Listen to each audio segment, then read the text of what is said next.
Zidane চলে যাওয়ার পর প্যারেজের সামনে অনেক অপশন ছিল সময় নিয়ে ভালো একজন কোচ নিয়োগ দেওয়ার, কিন্তু প্যারেজ সবাইকে অবাক করে ডাকলেন আলোচনার বাইরে থাকা মাদ্রিদের সাবেক কোচ আনচেলত্তিকে। এরপর যা যা হলো সবারই জানা।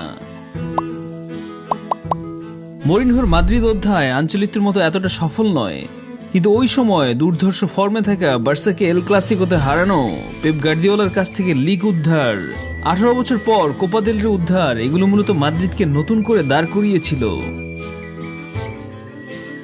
চ্যাম্পিয়ন্স লিগের সেমিফাইনালে মরিনহোর হারটা নিছক দুর্ভাগ্য, নইলে পেনাল্টি মিসের তালিকায় কখনো রোনালদো, রামোস, কাকা থাকে না।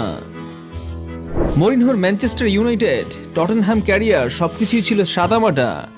ফুরিয়ে যাওয়া মরিনহো আবার চমক দেখালেন রোমায় গিয়ে, কিন্তু রোমার পর ফেরানবাচের দায়িত্ব নিয়ে খুব একটা সুবিধা করতে পারলেন না। আলোচনার বাইরে চলে যাওয়া মরিনহো আবার আলোচনায় আসলেন বেনফিকার দায়িত্ব নিয়ে। তলানিতে পড়ে থাকা বেনফিকা দ্রুত উন্নতি করছে মরিনহোকে নিয়ে আসার পরপরই। মূলত এই চমক থেকে আবার মাদ্রিদের লিস্টে দ্য স্পেশাল ওয়ান। একটা মানুষের লাইফ কতটা আপস অ্যান্ড ডাউনস এর মধ্য দিয়ে যেতে পারে এটা বোধহয় মরিনহোকে না দেখলে বোঝা সম্ভব না।